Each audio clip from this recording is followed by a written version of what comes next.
sekaligus juga bersamaan jenguk korban bencana banjir yang terjadi beberapa waktu yang lalu.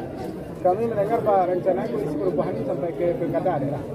Untuk koalisi perubahan ini rencana diteruskan sampai ke daerah. Nanti kita lihat. Itu kan ada rencananya di pilkada Padang, Ketua Nasdem rencana maju untuk wali kota Padang ini. Menurut apa gimana?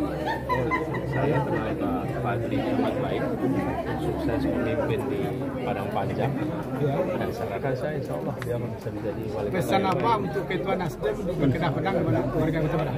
Bersiap-siap, insya Allah bisa menjalankan amanat dengan baik. Pak Anies tadi mengatakan tadi perubahan akan terus dilakukan gitu Pak. Perubahan seperti apa gitu Pak nanti ya Pak?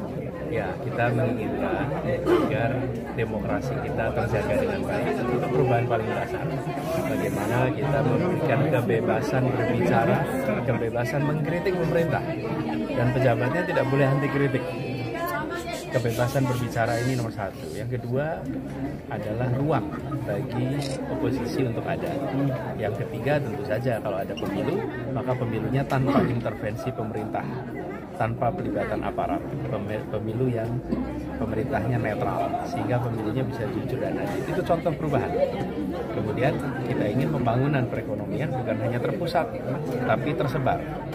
Dan Padang salah satu dari 40 kota yang kita rencanakan bisa dibangun sebagai penggerak perekonomian di seluruh wilayah Indonesia. Itu contoh. Kembali ke pilkada kata jika masih panjang. Kalian maju, langkah apa upaya apa yang Anda lakukan untuk memenangkan beliau? Jika yang bersangkutan memang maju, apa upaya untuk memenangkan yang bersangkutan? Ya, saya bersyukur kalau Bapak itu bisa maju dan mudah-mudahan berdampak bagi masyarakat di Padang. Upaya untuk kemenangannya seperti apa? Kalau itu nanti lihat strateginya.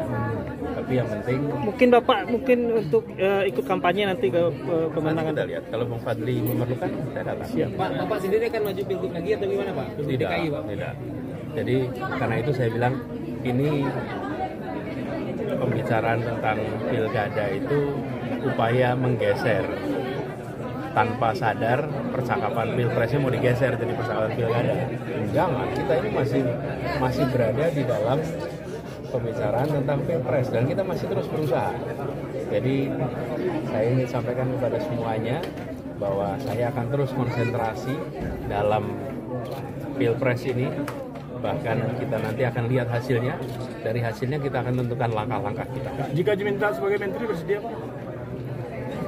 Kalau kita menang, saya akan undang orang-orang jadi menteri. Pak, sebagai seorang tidak asing dengan Nasdem Pak. Kami yang menang, kami akan undang. Jika kalah, kami akan undang. Jika kalah, ada balik pikirannya. Pak, sebagai seorang tidak asing dengan Nasdem, Bapak sendiri akan bergabung ke Nasdem Pak secara utuh gitu Pak. Bapak kan tidak asing dengan Nasdem gitu Pak. Yang lain? Ya, coba. Oke, terima kasih ya. Mengajar tarawih Pak ya.